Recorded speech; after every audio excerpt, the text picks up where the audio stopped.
안녕하십니까. 오늘 말씀은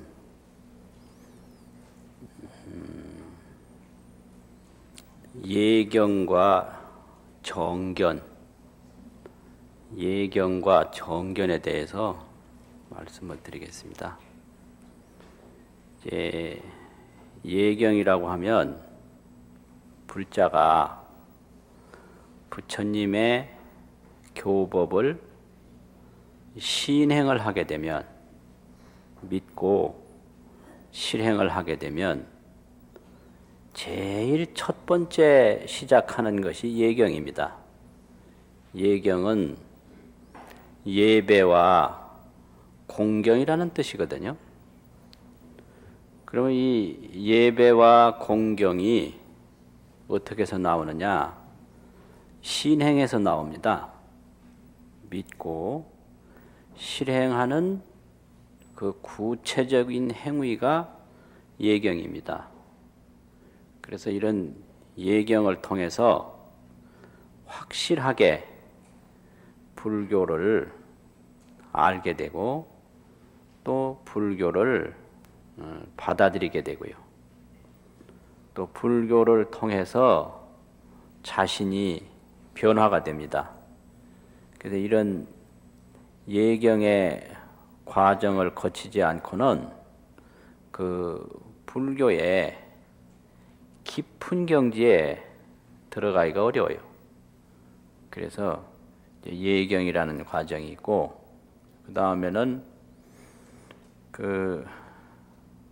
점점 불교 세계에 들어가다 보면 자기 스스로 볼 수가 있고 자기 스스로 알 수가 있는데, 이 자기 스스로 보는 과정을 정견이라고 합니다.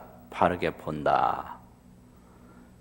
이래서 예경은 기본 입문이고 정견은 그 입문에서 더 깊이 들어간 그런 관계거든요.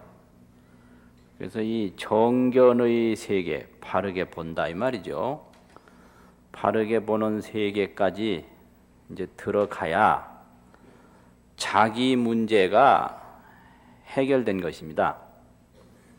그래서 정견을 얻지 못하면 자기 문제가 해결이 안 된 과정이죠. 그래서 이 경지를 깨달음이라고도 하고 해탈이라고도 하고 성불이라고 그러는데, 내용은 정견입니다. 바르게 보는 거예요. 바르게 보는 것이 깨달음입니다. 그래서 이러한 이제 경지에 들어가면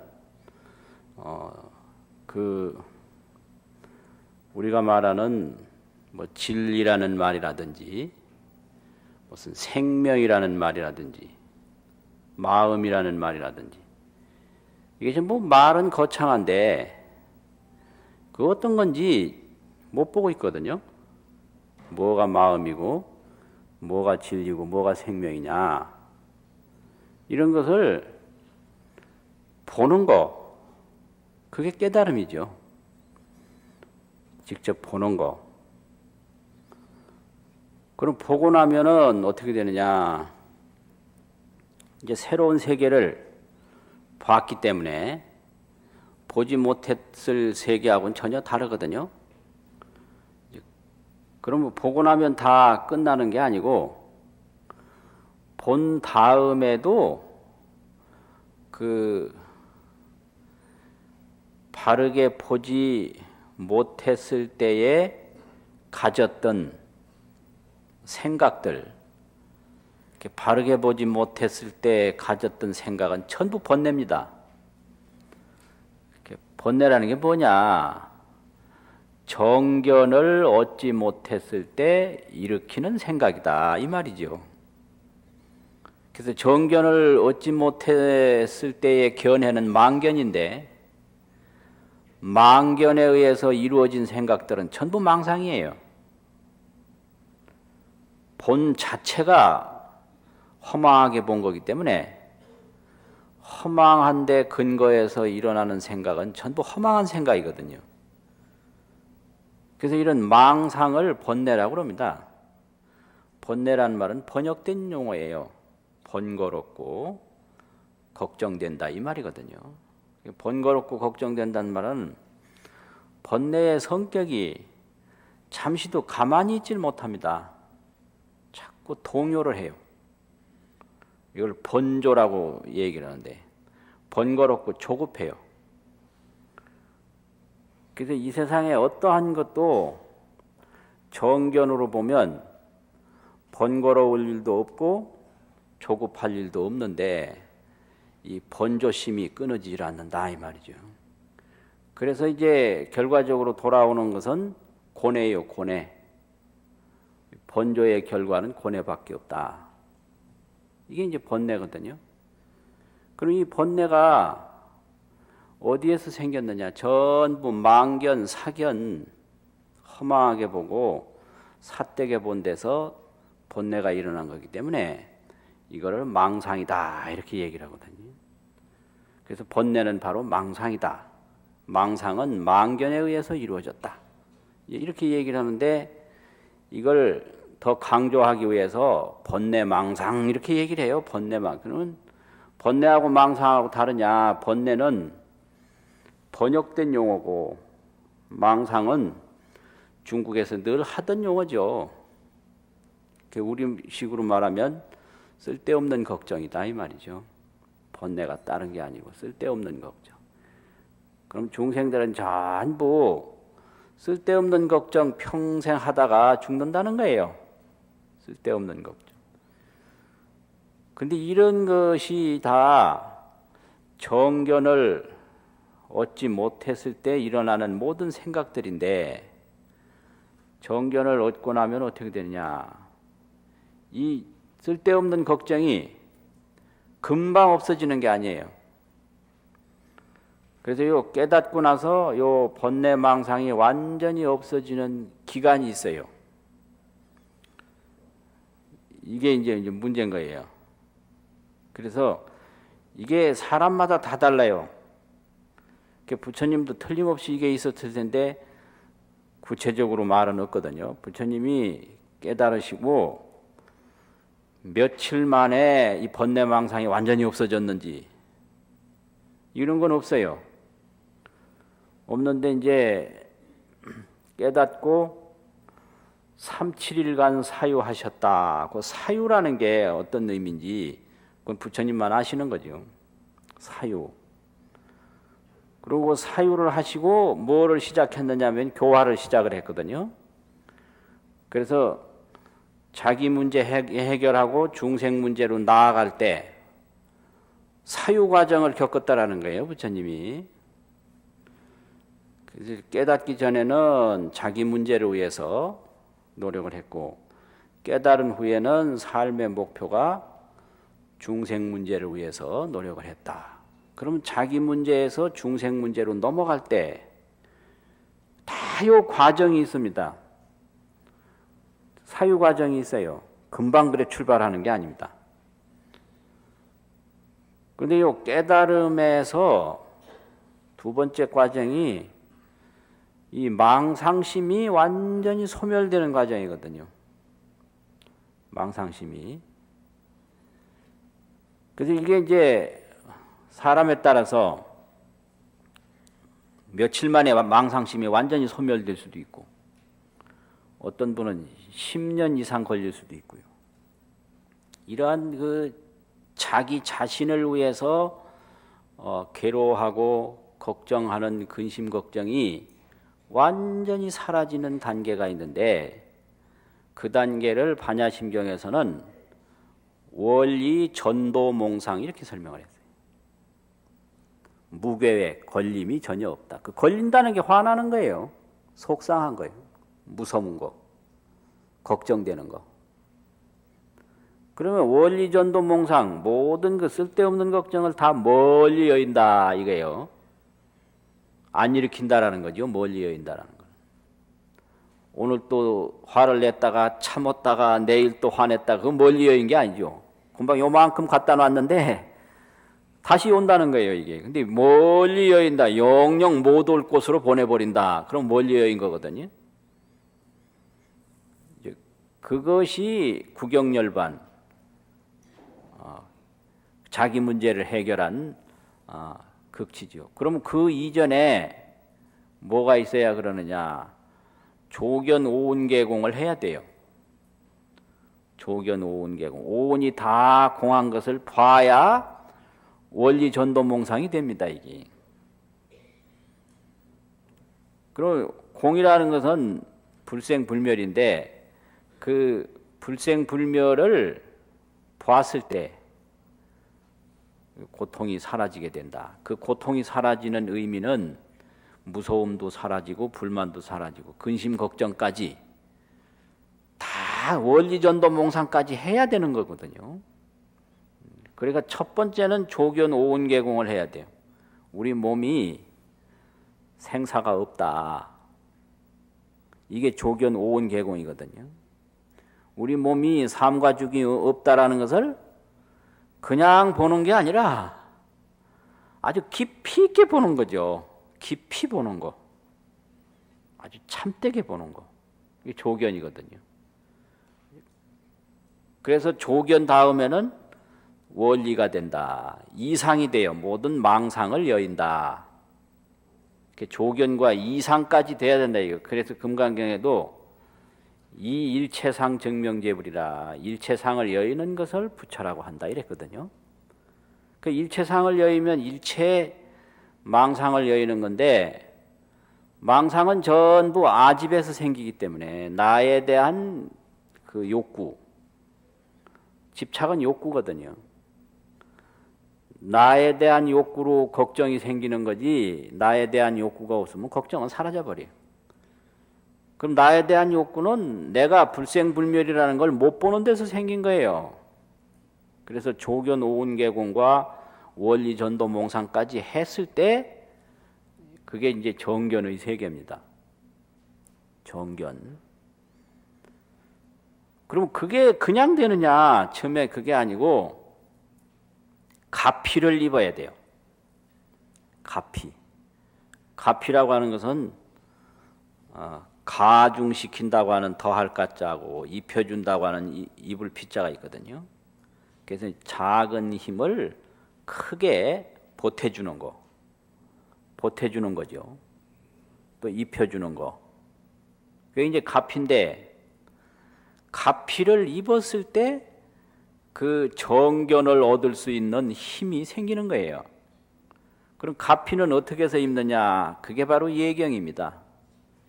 가피는 예경을 통해서 얻게 됩니다.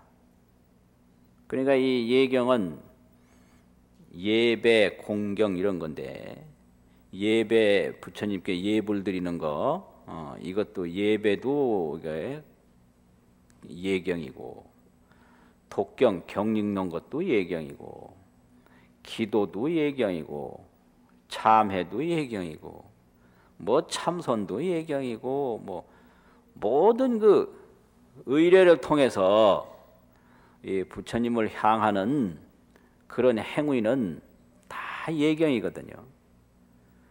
그럼 이런 예경을 통해서 내가 더 향상을 하게 되죠. 더 위로 올라갈 수가 있어요. 그래서 이 예경이라고 하는 것은 내 자신을 더 크게 여는 행위고 내 자신을 크게 북돋는 일이고요. 내 자신을 근본적으로 변화시키는 일입니다. 이게 예경입니다. 어린아이가 어디를 가는데 저 혼자 가면 못 가거든요. 그런데 뭐 어른 손에 붙들려서 엄마 손에 이끌려서 간다든지 선생님 손에 이끌려서 아버지 손에 이끌려서 가면 가거든요. 그럼 왜 혼자 가면 못 가는데 그 손잡고 가면 가냐? 그게 가피를 입어서 가는 거예요. 가피. 혼자 가면 길을 합니까? 어떻게 갑니까? 그런데 아주 힘이 센 다 힘세고 길하는 어른에 이끌려서 가면 간단 말이죠. 그게 가피예요. 근데 혼자 가라면 못 가요. 그러니까 이 불교의 그런 해탈도 그렇다라는 거죠. 그러면 우리가 어떤 게 가피냐? 기본적으로 전부 가피입니다. 우리가 그냥 홀로 관세음보살 하려면 됩니까? 안 되거든요. 그래서 이 관세음보살을 부를 수 있는 것도 가피예요. 그게 이 불교라고 하는 이 제도적인 가피예요. 또 이런 사찰에 들어올 수 있다는 것도 이런 사찰이 그냥 일시에 생긴 게 아니고 오랫동안 역사성을 거쳐서 생겼거든요. 이런 사원에 한번 딱 들어오는 것도 이 어마어마한 가피입니다. 이게. 근데 예경심이 없으면 안 들어오려고 그래요. 자기 부인 보고만 들어가라고 그러고 저 밖에서 빙빙 도는 사람. 밖에서 빙빙 돌면 이 가피가 전달이 안 되는 거죠. 그러니까 손잡고 가자고 그러는데 딱 뿌리치는 거예요. 그러니까 저 혼자 가다가 미아되는 거예요. 미아. 안 들으려고 그래요. 뭐 그런 거 있던데 합장하라고 하면 부끄럽다고 안 하려고 그러고 이러니까 안 되는 거죠.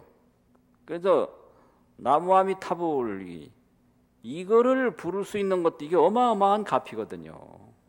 이게 이런 말을 어떻게 생각해냅니까? 무량수 무량광 어마어마한 이건 깨달음이 없으면 이런 용어 자체가 나올 수가 없는 거예요. 아미타 무량수 수명이 무량하고 또 무량광 광명이 무량하다. 그게 뭐예요?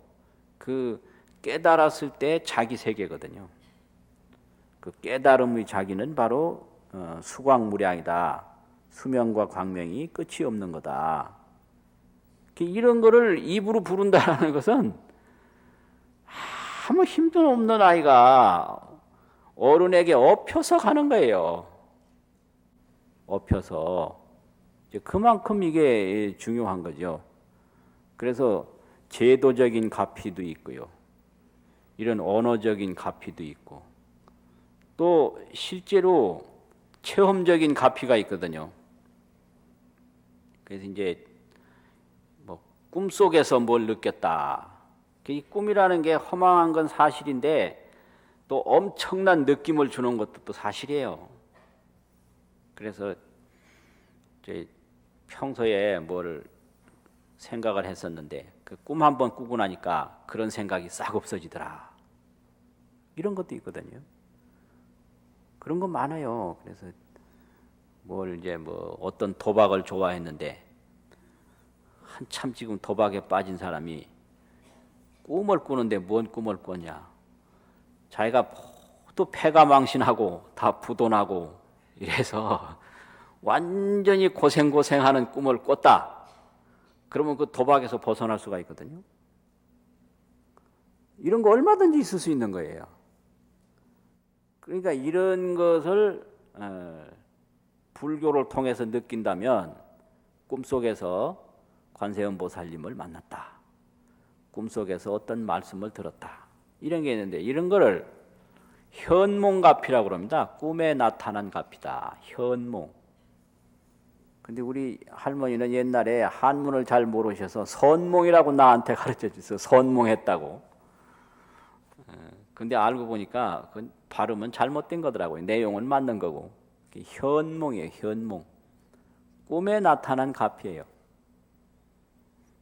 그런데 언제 가피를 입었는지도 모르게 자기가 크게 달라진 게 있거든요. 그거는 명훈가피라고 합니다. 현몽은 꿈에서 아는 거지만 명훈은 몰라요. 어두울 명자하고 이 쏘일 훈자거든요. 그 이제 연기가 이제 옷에 자꾸 닿으면 언제 그 냄새가 밴지 모르게 세월이 가면 그 냄새가 옷에 푹 배는 거 이게 훈이거든요. 훈. 연기 쏘일 훈자란 말이에요. 그 명훈이라는 게 예경을 하고 또 하고 예불 하고 기도하고 독경하고 참회하고 하고 또 하고 또 하고 보면 자기가 어느 시간에 보면 많이 향상돼 있어요. 마음이 안정돼 있고 신념이 확고해져 있고 두려움이 적어졌고 삶의 목표와 방향이 달라졌고 이게 이제 명훈갑입니다. 명훈갑이. 그래서 예불 할 때도 명훈갑피력 이런 말이 있지 않습니까? 그게 가피예요. 그래서 이 가피라는 게 이제 그만큼 중요합니다. 그래서 이 불교를 잘 만났으면 그대로 잘 따라하면 되는 거예요. 근데 이걸 하다가 또 요동을 치고 딴 생각하고 하다가 요동을 치고 딴 생각하고 이래서 문제가 돼요. 그 전에도 한번 제가 말씀드렸죠. 이 비행기를 타고 가다 보면 사람만 타는 게 아니고 파리도 비행기를 타는데 이 비행기 탄 파리가 그 얼마나 다행한 일입니까? 파리가 제가 혼자 날아가면 하루 종일 날아가 봤댔지 얼마나 날아가겠어요. 그런데 김포공항에 있는 파리가 부산 가는 비행기 한번 딱 타면 뭐 한 4, 50분이면 김해공항에 간단 말이에요. 그렇잖아요. 그거 얼마나 중요한 거예요. 그래서 얌전하게 비행기만 타고 있으면 가는데요. 근데 여기서 이제 안타까운 게 뭐냐면 파리가 두 가지 일을 잘 못하게 돼요. 하나는 그렇게 중요한 비행기를 탔으면서도 스스로 비행기 타고 있는 줄을 모른다는 사실이죠. 이게 아주 중요한 문제거든요. 우리가 이 관세음보살을 부를 수 있는 거, 아미타불을 부를 수 있는 거, 이 부처님을 향해서 예배할 수 있는 게 엄청난 인연인데 이걸 스스로 못 느낀다라는 거예요. 그러니까 파리가 비행기 탔어 뭐예요? 비행기 탄 줄 모르니까 불안하긴 마찬가지예요. 그래서 이 파리가 왔다 갔다 가만히 안 있고 남의 머리에도 앉고 남의 콧등에 잘못 앉았다가 화닥닥 얻어맞아서 죽어요. 잘못. 그러니까 그런 거 중요한 비행기를 탔으면 가만히 있어야 돼요. 지가 날아가서 부산 갈 수는 도저히 없는 거거든요. 그렇잖아요. 그러니까 지가 날아가서 도저히 부산 못 가니까 가만히 뭐 선반 위에 앉아 있든지 의자에 어느 속에 앉아 있든지 얌전히만 1시간만 있으면 간다. 그래서 우리가 이 불교를 만났으면 얌전하게 해야 돼요. 항상 예배하고 공경하고 독경하고 이렇게 하면 금방 되거든요. 근데 자꾸 자기가 뭘 하려고 애를 쓰는 거예요. 자기가 뭘 하려고. 파리가 지가 날아가서 가려고. 그게 안 되는 거거든요. 그래서 하여튼 경전의 힘을 잊고 기도의 힘을 잊고 부처님의 그 지혜의 힘을 입고 이 가피를 입어야 되는데 자꾸 이 가피 이런 거를 모르고 스스로 뭘 해보려고 스스로 자꾸 견해를 내고 그러니까 이게 근본을 보지 못하고 하는 생각은 무슨 생각을 해도 망상이거든요. 그래서 이 일체상을 여여야 된다. 좋은 생각을 해도 그건 망상인데 나쁜 생각을 해도 망상이고 자꾸 이 생각 저 생각 하다가 못 들어가는 거예요. 그게 이제 아주 중요한 문제거든요. 그래서 이 예경문에 깊이 들어갈수록 해탈이 빠른 거예요. 그래서 이 예경문에 안 들어가고는 아주 어려운 문제가 이제 거기서 생깁니다. 그래서 예경을 자꾸 해서 그 예경을 통해서 우리가 가피를 입어야 된다 이 말이죠. 우리가 이 화엄경이나 금강경이나 법화경이나 모든 경에서 하는 말씀을 내 스스로 생각해낼 수 있는가? 그 불가능한 거예요. 그래서 화엄 경전을 깊이 보면 그 경전이 내 속에 자꾸 내면화될 때 심화된단 말이에요. 심화되고 체화되고 아주 체질화된다. 이 내면화거든요. 그럴 때 우리 세계는 전혀 달라지는 거예요. 그래도 어디까지나 그건 값이지 경전을 떠나서는 말하지 못하거든요. 경전을 떠나서는 그건 어디까지나 값이다. 그래서 그거는 어른 손에 이끌려가는 거지 스스로 가는 건 아니다 이거예요. 여기까지가 있는 거거든요.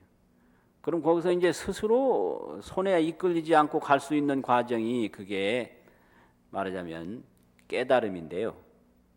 깨달음. 그 깨달음이라는 게 도대체 뭐냐? 뭐 말이 많거든요. 여실지 여실견. 실답게 보면 돼요.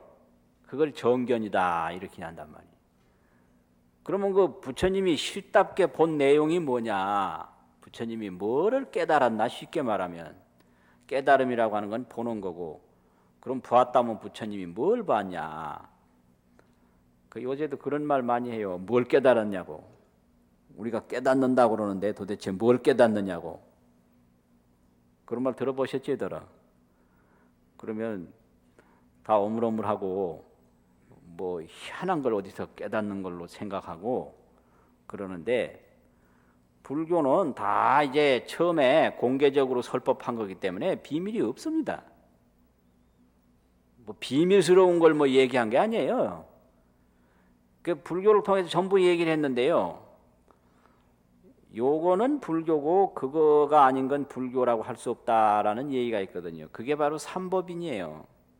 부처님이 저기 요즘 말하면 저 인증 도장 찍은 거예요. 삼법인이라는 도장인자가. 요즘 말하면 왜 검사 필증 딱 나오는 거 있지 않습니까? 그 삼법인이라는 게 그 불교의 검사 필증과 같은 거예요. 그거 찍히면 불교고 그거 안 찍히면 곤란하다 이런 거죠. 그 재행이 무상이다. 이 무상을 깨달으신 거예요. 무상을 바로 본 거죠. 무상. 그러니까 이제 무상이고 제법이 무아다. 이 무아를 바로 보신 거고요. 그 다음에 이 근본은 적정이다. 고요 적자하고 고요할 정자가 있지 않습니까? 적정.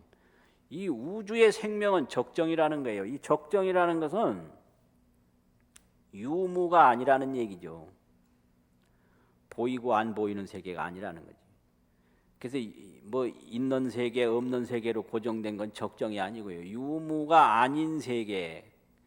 그것 어떻게 이게 뭐 나쁘다고 고정되면 적정이 아니고 또 좋다고 고정되면 적정이 아니고 완전하게 있다고 고정되면 또 적정이 아니고 완전하게 없다고 고정되면 적정이 아니고 그 열반은 적정이다.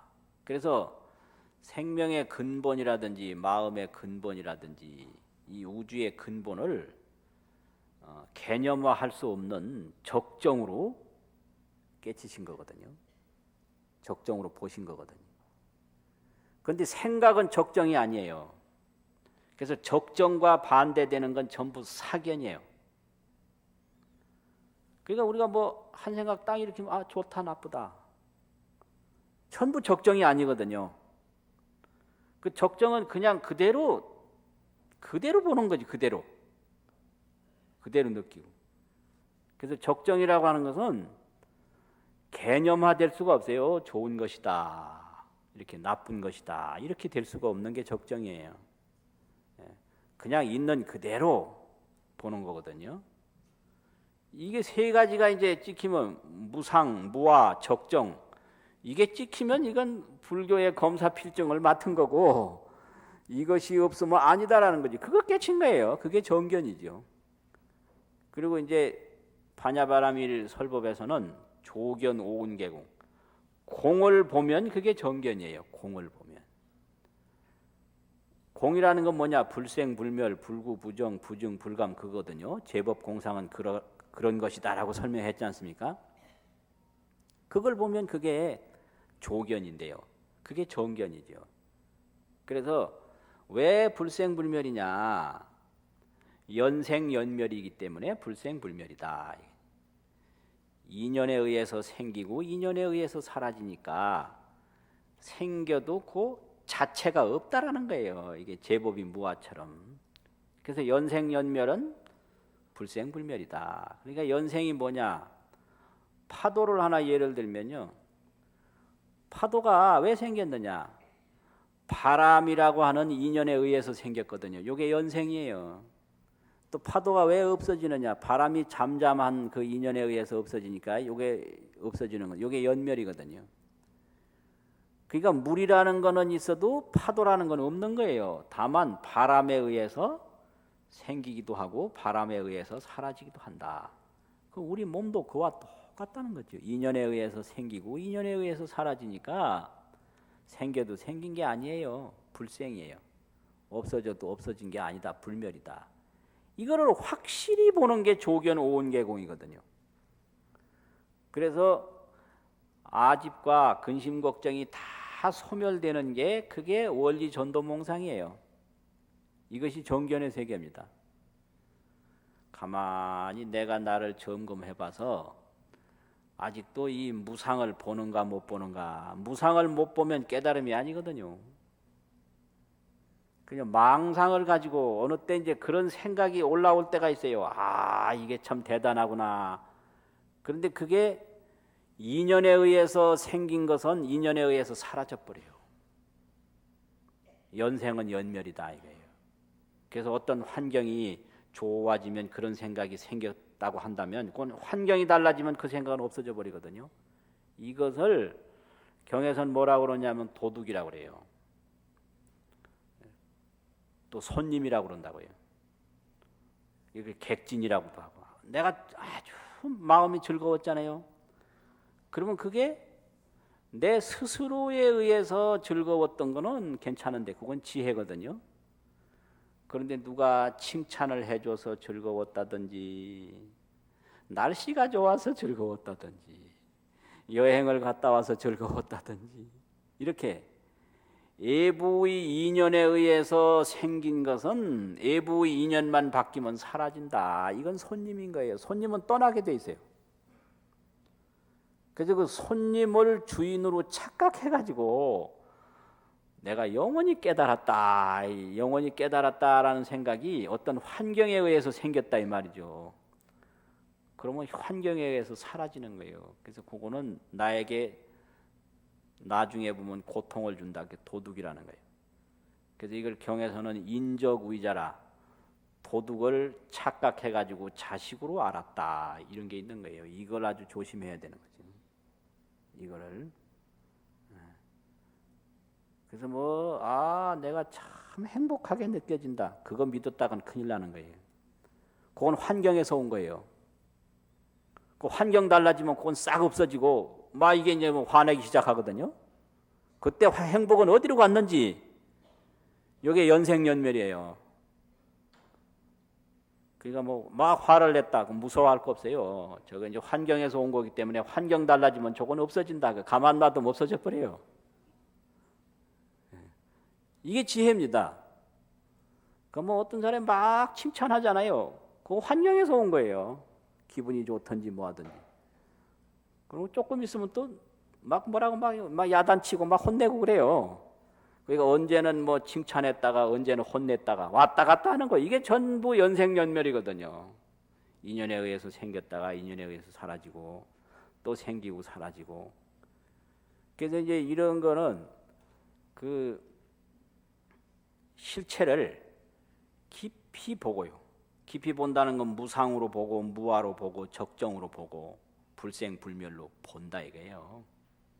그래서 불생불멸을 확실하게 보면 근심 걱정이 다 사라지게끔 돼 있는 거예요. 원리전도몽상이 되는 거예요. 우리가 전부 사느냐 죽느냐 이것이 문제로다. 죽을 판 살 판했다 이런.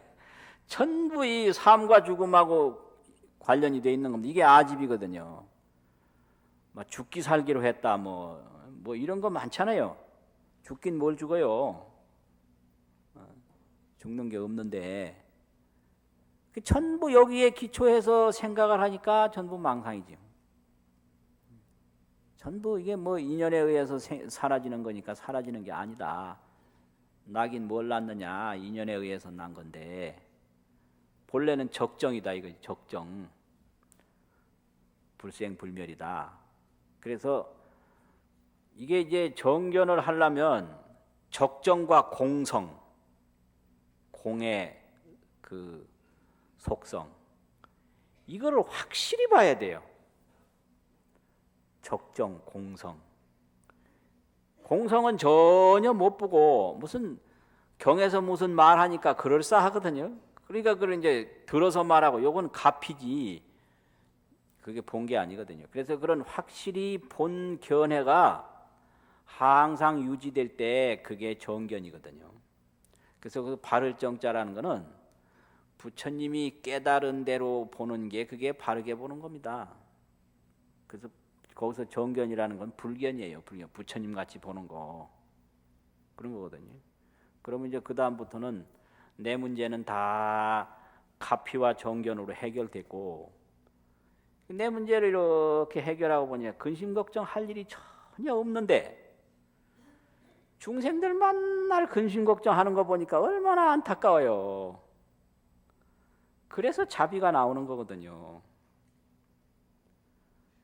전혀 걱정할 일이 없는데 걱정하는 거 보면 이거 참 안타깝거든요. 그래서 깨달음 후에는 중생교화를 할 수밖에 없는 겁니다. 그게 자비거든요. 그런데 그 조금만 그래 하면 될 텐데 안 하니까 막 화가 나는 거예요. 그게 분노예요 또. 그래서 부처님도 걱정하고 분노하는 거예요. 그건 자비의 분노입니다. 욕심의 분노가 아니고. 그래서 화를 낸다라는 것만 그게 다 알지. 그게 욕구의 분노냐 자비의 분노냐 이것이 문제인데 중생들이 성불하기 전에 화내는 건 거의가 다 욕구의 분노예요. 자기 불만으로 화내는 거예요. 자기 불만으로. 그런 거죠. 그러니까 아이들한테 막 공부하라고 화내는데요. 그게 문제예요. 정말로 아이만을 위해서 화를 내는 건가? 부모의 욕심이 그 아이에게 화내는 속에 뭔가 들어있는가? 들어있다면 아무리 옳은 말을 했어도 그 말이 잘못된 거거든요. 말이야 옳은데 동기가 잘못된 거예요. 그래서 그거는 좋은 게 아닌 거예요. 그래서 학교에서도 그런 게 있어요. 학생이 레포트를 써오면 또 학위 논문 같은 걸 써서 검증을 받으면 어떤 교수는 아주 웃어가면서 친절하게 그냥 넘겨줘요. 근데 나중에 보면 그 교수가 잘못된 거예요. 깊이 관여 안 하고 적당히 칭찬해서 그냥 넘겨보내니 그 아무 희망이 없는 거예요. 근데 어떤 교수는 그냥 막 던져버려요. 그냥 어떤 데 얼굴에다 그냥 확 던져요. 그래서 상처를 어마어마하고 자극을 받았는데 나중에 보면 아, 그 교수가 정말 나를 사랑했다. 이걸 느껴요. 그게 진짜입니다. 그게요. 그래서 정말로 이게 사랑하고 화를 내는 건지 정말 자기 불만으로 화내는 건지 조금 지나가면 다 판명 다 되거든요. 진짜인지 가짜인지. 그래서 막 어떤 분은 말로 그러면 되냐고 따지잖아요. 말은 옳은데 생각은 다 틀린 거예요. 전부 자기 욕심으로 옳은 소리 했더라 이거거든요. 전부 그거는 죄 짓는 거예요. 그래서 욕심으로 바른 말 하지 말아라. 그거는 죄 짓는 거다. 대부분 보면 전부 욕심으로 그냥 시비하거든요. 전부가 죄 짓는 거예요. 그거는 아주 중요한 거예요. 그래서 그전에도 어떤 스님이 툭하면 화내시고 또 막 때리기까지 했다 이 말이에요. 근데 도대체 왜 저러냐? 그래서 이제 뭐 토론을 많이 했는데 결론이 그거예요. 그건 불교를 위해서 불교를 잘못 얘기한다든지 잘못 실천하면 안 되니까 하는 거다. 그 다 이해가 됐다고요. 그래서 그거를 뭐라 그러냐 그러면 이 불상 중에 이 자비상이 있고 분노상이 있는데요. 분노상 생각나십니까? 저 신장상 있잖아요. 그게 분노상입니다. 이 분노가 일어나면 눈이 커요. 화난 사람 다 눈 크거든요. 눈이 부처님처럼 스르르 이렇게 가볍게 뜨면 그건 전부 자비상이에요. 근데 화났다면 막 눈부터 커지는 거예요. 뭐 코부터 커지고 입 커지고. 그리고 손에는 이제 뭐가 이제 손이 올라가요. 주로 화나면. 그 신장상 봐요. 전부 손 내리고 있는 신장상 별로 없고 뭐 이렇게 올리고 있다고. 이게 화낸 특징입니다. 손 올라가고 눈 크고 콧구멍 크고 입 크고. 이게 전부가 분노상이거든요. 근데 신장이 이게 화엄신앙에서는 부처님 화신이거든요. 서가화연 금강신이에요. 서가화연 금강신이라고. 금강이 뭐예요? 금강광명이 있고 화내고 있는 모습이거든. 조금만 잘하면 될 텐데 왜 그걸 못하느냐 이 화나는 거죠. 그래서 그런 상을 분노존이라고 그래요. 분노존. 분노하는 존상이다. 그런데 관세음보살이나 뭐 지장보살이나 이렇게 보현보살이나 부처님 보면 아주 자비상이거든요. 이걸 자비존상이라. 자비존이에요. 자비존. 그래서 정말로 이 제자를 아주 마음속에서부터 사랑하고 생각하는 분이 어떤 화를 냈다. 그거 바로 분노존이에요. 아, 오늘 분노존이 나왔다. 그런 거거든요.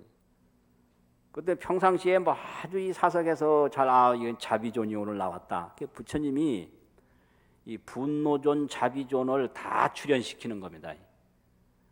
이게 중생교화의 하나의 방편이고 자비의 실천이거든요. 근데 우리가 이제 화를 내는데 이거는 철저히 반성을 해야 된다. 그래서 정말로 사심이 없이 사랑하는 마음으로 화를 냈다면은 그건 용납할 수가 있어요. 그건 좋은 거죠.